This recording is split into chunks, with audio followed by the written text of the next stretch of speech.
The intersection of mental health and violence has been at the core of many public safety-related conversations for years. Are mentally ill individuals more likely to engage in crimes than those who are free of illness?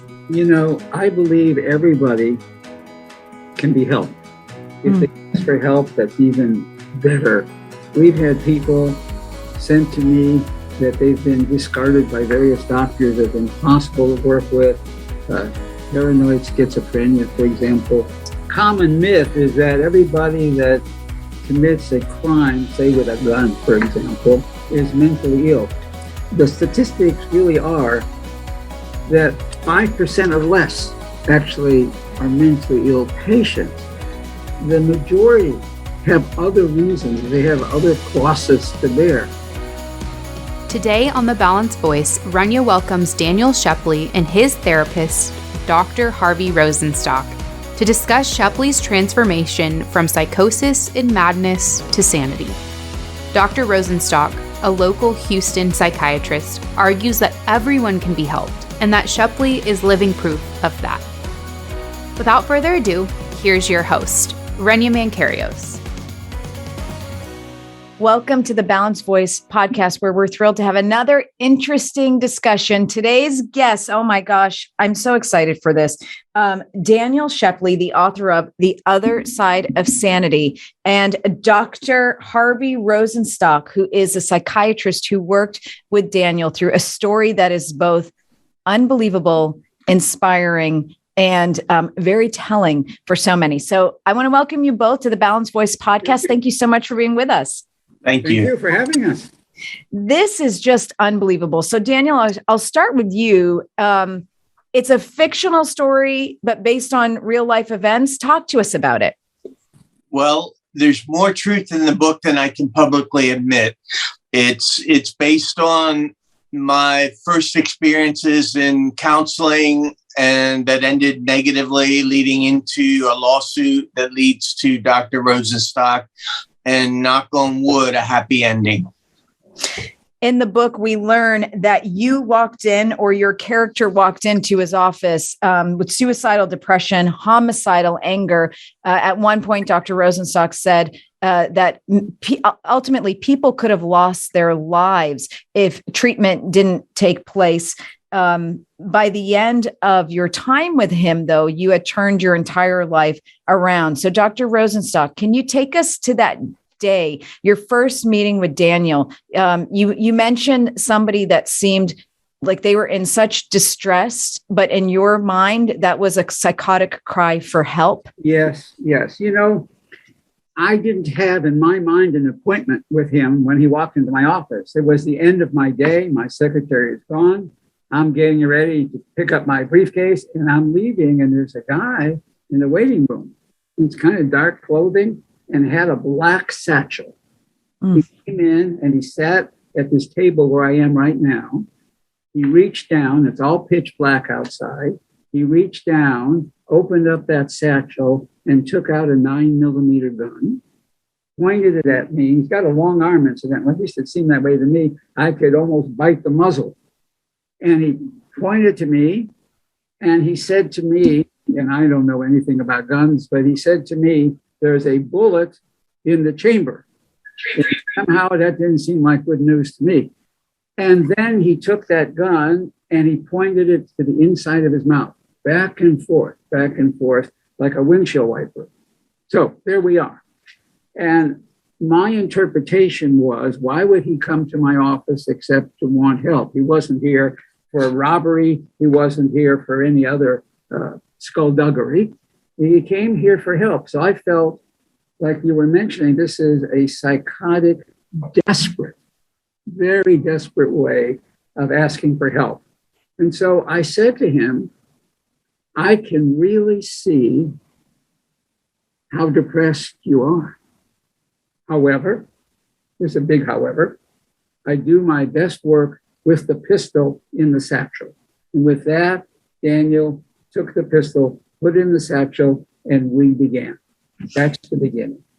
Daniel, when you think of that moment, I mean, were you prepared to take your own life or to take Dr. Rosenstock's life? Was this really just a cry for help. And when you heard that, did you feel something inside of you shift? I mean, was this what you had been looking for all along?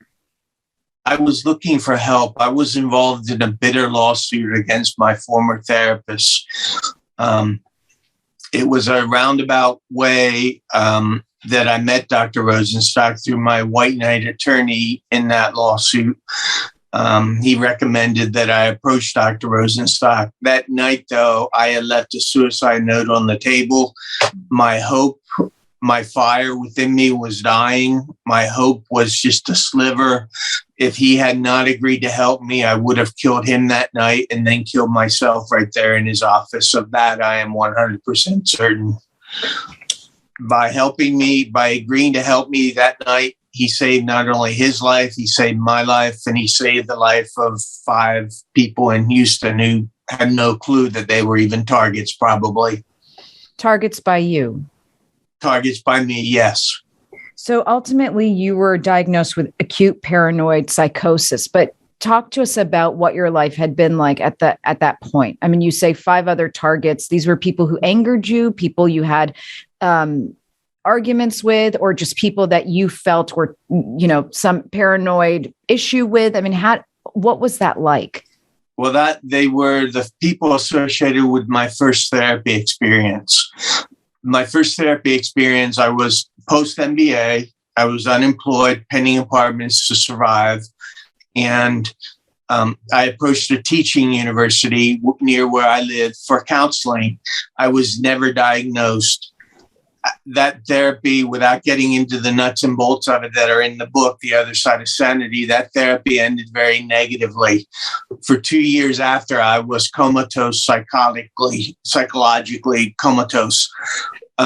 When I decided to pursue a lawsuit, I had put a gun in my mouth and I actually pulled the trigger. It was a dry run for my eventual suicide.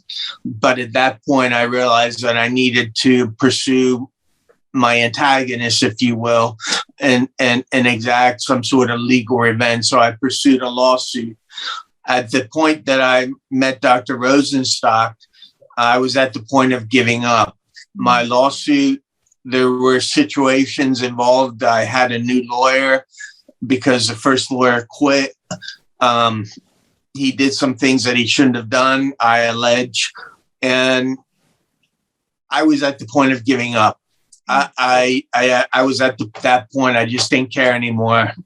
I was with a gun chambered for my head and for Dr. Rosenstock's. So you're talking graphic desperation here, and putting it all together, he was losing control.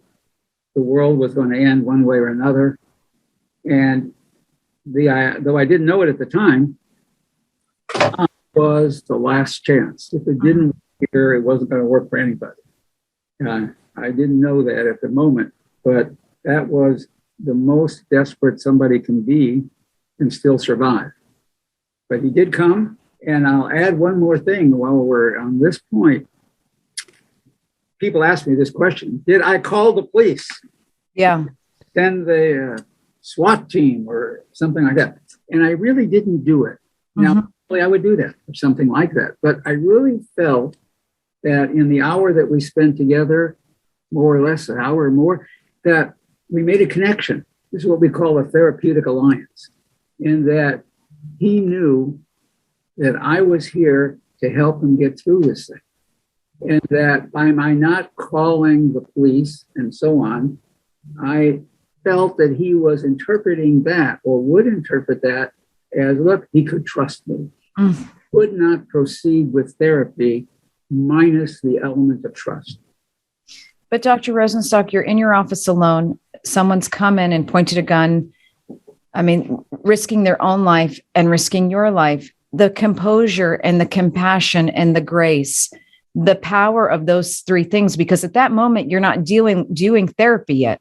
You're showing kindness and empathy and compassion, and the power that had to at least get him to start down a therapeutic journey, for me, is one of the most moving parts of this story. How did you know, and how often had you seen somebody in this state? how did you know that there is help? I mean, because society will often say, there are people that are just beyond help. We can't help them anymore. And I don't believe that. But how did you know that there was an avenue for help here? I believe everybody can be helped. If they ask for help, that's even better. We've had people sent to me that they've been discarded by various doctors as impossible to work with. Paranoid schizophrenia, for example. And I remember one case, for example, where once we made the connection and this person could no longer see me because of insurance or whatever the other technical part was, he would walk 10 miles to come to my office to say hello. I would give him a Coke or something, and he would sit down and so on. And to this day, we're now more than 25 years. To this day, I have a card on my desk, which is right behind me. He sent me a card for Father's Day. Oh. This is somebody that had so much trouble expressing himself. And on this card, he said, Happy Father's Day. To me, you are my father. And he signed it love, which is enormous for someone like that. And I had tears in my eyes, and I've never let go of that card. It is exactly behind me right now. That is amazing. Daniel, we can help people. You're an example of that. Well, what is Crime Stoppers? You're wanting to help society. You want to help people. You want to prevent things. We can prevent crimes. You and I always felt once I met you, we're in the same business. Yeah. In a way we are. Yes. And, the hardest part for us is to talk about the criminal justice system, obviously, and the nexus with mental health. And there isn't a huge overlap. To assume that, and, those with mental health issues have a propensity to commit crime has always been a bit offensive to me, because I don't think that's necessarily the case. But we do have to. Yeah, I was going to just say, yes. Common myth is that everybody that commits a crime, say with a gun, for example, is mentally ill. The statistics really are that 5% or less actually are mentally ill patients. The majority have other reasons. They have other crosses to bear. They're angry, they're upset, they got fired from their job, they lost something, they're angry, they lost a relationship, other issues politically, they're angry about something, but it's only a very small percent. And the gun issue is a big one. Mm-hmm. 75% of the homicides and 50% of the suicides, according to a statistic only 2-3 years ago, that this was all by people who are gun owners. And there are pressures on everybody. I know it's probably a different topic, but it's sort of related. I see the world at the moment in concentric circles. We just went through COVID, right? COVID increased tension in everybody's family. The surge of people who bought guns for the first time was nothing like before, but during COVID, it set a new record. And we know that increased suicide, it increased the homicide. We knew about it. Then you have all of the COVID domestic violence, so much tension in the world. So you have the internal, the family, where you're dislocated together. You have the COVID and all the restrictions and people wanting to kill people, arguing about a mess, okay? Mm-hmm. World tensions. You have what's going on in Asia, for example, in Russia, and so, and people pick up on this tension. And now we have people fighting over gasoline and breaking into tanks. And all of this contributes to a general higher level of anxiety and a demand for more formidable coping skills. Daniel, growing up, was your life affected by the nuances and the changes in the world? Did you feel different from the onset? And how were you? The book, and I know it's fictional, but or loosely based on your life, or it talks a lot about, you weren't getting the proper help really until you met Dr. Rosenstock. So how does one live life that way? And then having been through that, I'm wondering, Daniel, is it easy for you to spot other people who are maybe in a similar type of distress? Yes, to answer your last question first, it is easy for me to spot people who are in distress because I've been there. I know what to look for, and I look for parts of myself in them. Not every mental illness can I look at and say, you're mentally ill with this or that. I don't diagnose. But for those who are suffering from depression, I can recognize that. For those suffering from paranoia, I can recognize that. I can't treat. I don't treat. Growing up, I had a fairly normal childhood. I think some of the paranoid personality disorder that I was diagnosed with is due to environment, and part of it is due to genetics, a genetic predisposition coupled with the environment. My childhood was fairly normal. I went off to college, lived a fairly normal college life, but academics weren't the answer for me. The light that was in me, the drive was starting to go out. When I pursued my MBA at Rice University, I worked for TWA full-time as a ghostwriter. I flew around the world observing and documenting employee-customer interactions. It was a full-time job. An MBA was full-time. And so when I graduated, I was burned out. I was done with academics, and I was at a low in my life. And that was when I met a young woman in the apartment complex I lived in Houston. And she opened a fissure in my brain that took me back to my childhood that made me realize that maybe my life wasn't quote unquote so normal and that I needed help. And that was when I approached the student supervised training at the academic university. In the book, we called it Yatterman University, Everyman's University. Your background's unbelievable. I mean, 2 engineering degrees, an MBA, contract specialist with the U.S. Navy is what I, was reading about you. Again, it just keeps bringing me back to the importance, the critical importance of kindness, empathy, and second chances. Daniel, you could have gone any way in a sense. I mean, you could have, God forbid, taken your own life, or you could have pulled the trigger and taken somebody else's life. And there are a lot of people who have made those choices. There are people sitting in prison today who, maybe shouldn't be there. They need to be sitting in front of Dr. Rosenstock. And how do you reconcile all of this? And this, we're not helping people in the appropriate way. Well, I'll let Dr. Rosenstock speak to that. I can tell you that I went hunting. I built a silencer for my .22 and I went hunting. It was only by the grace of God that I failed to recognize my target planting shrubs in the corner of her tightly fenced backyard, and that I didn't kill her. And that shortly thereafter was when I met Dr. Rosenstock and began therapy. So God, I believe, is watching out for me in some capacity. He sent me to Dr. Rosenstock. Dr. Rosenstock helped me. And I'm not a particularly religious man. I'm spiritual. And I believe religion and spirituality play a big part in the healing process and in the forgiveness process that is necessary in order to heal and move on. As far as criminal justice system, go ahead, Dr. Rosenstock. Well, what you're hearing from a very bright young man over here.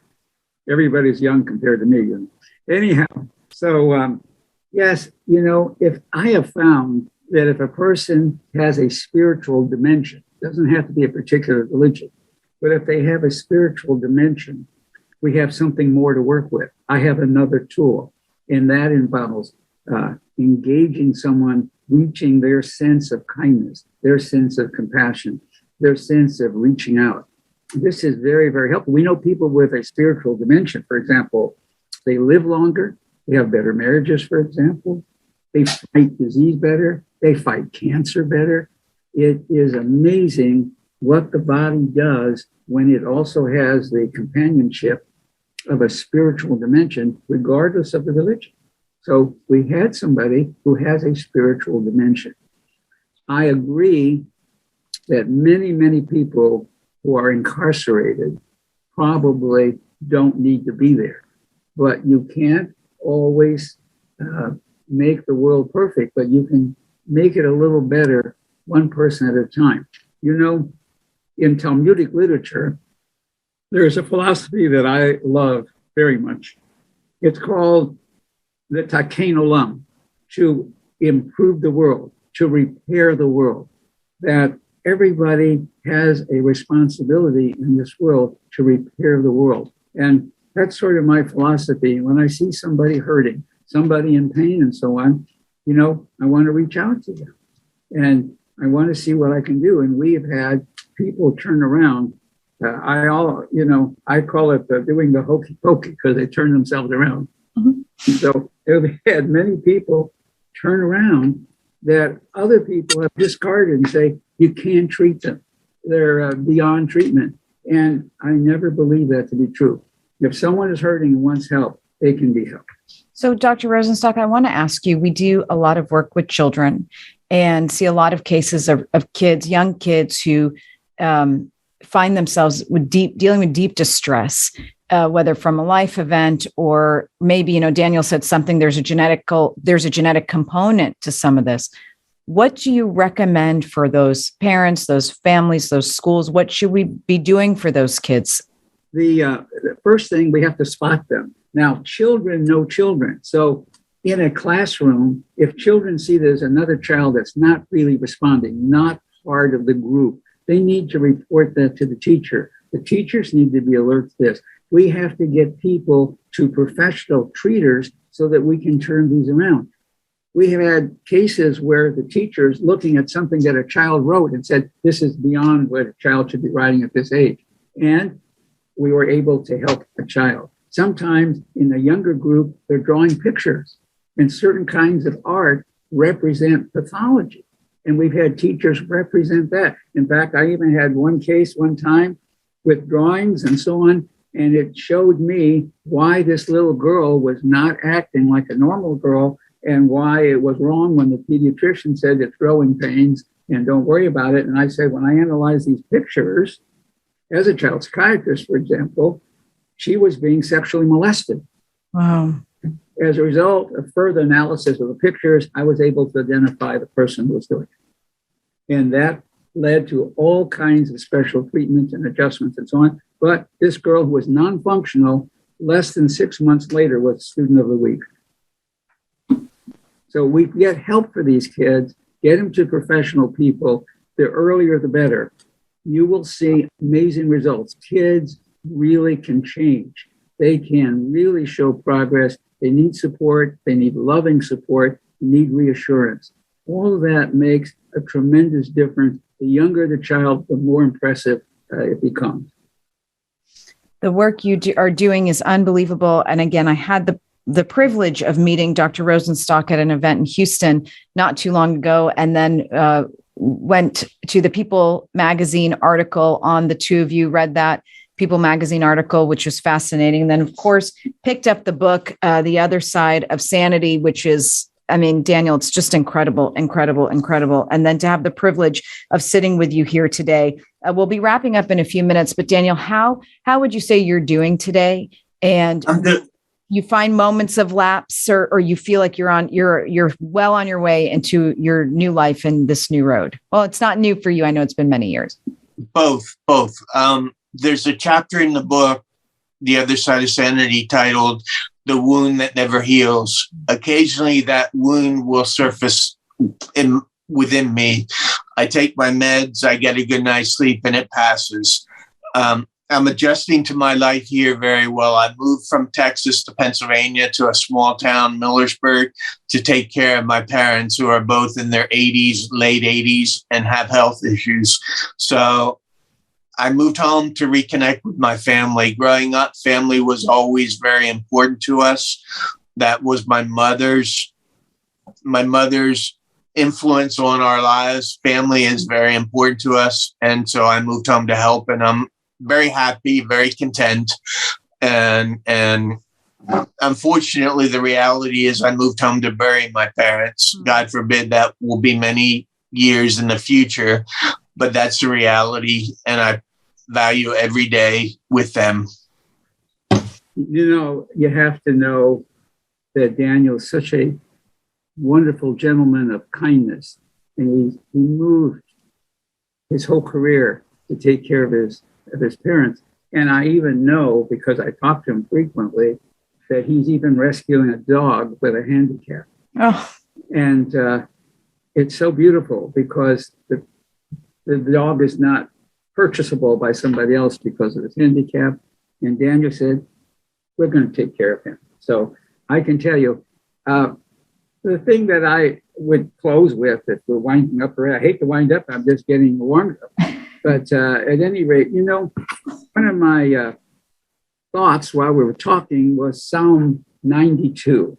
Psalm 92 talks about the fact that we need to have a better world of loving kindness and gratefulness for what we have and what we can build. And I mentioned earlier this idea of the Taklin Olam, to repair the world. And it says in the ancient temple, there was a harp, the one that's described in the Bible. And the harp in the ancient temple, not in that sound, but we know from other information, had 7 strings. But when the world gets better and we are taking care of each other more and more, almost like a messianic time, that harp is going to have 8 strings. And when people do exceedingly well, reach out to the neighbor, embrace our fellow neighbor, you love thy neighbor as thyself kind of thing, and they get their tickets to the heavenly abode, we know from Psalm 92, they're going to be sung in on a 10-string harp.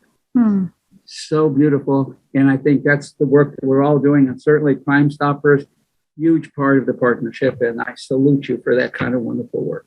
Well, I salute you both. I'm so moved by your work and your story. I'm so moved to the point of almost being speechless. We want to continue to follow your work, Daniel, and wish you the best. I've talked to a lot of people who, like you, like me, are dealing with aging parents, and it's a very hard and unique time. Dr. Rosenstock, you're an angel on this earth, and I wish, all of us could have a few moments of time sitting across the desk from you. Keep doing the great work, guys. Thank you so much for being guests on the Balanced Voice podcast. And everybody else, we'll see you next time. Take care, everybody.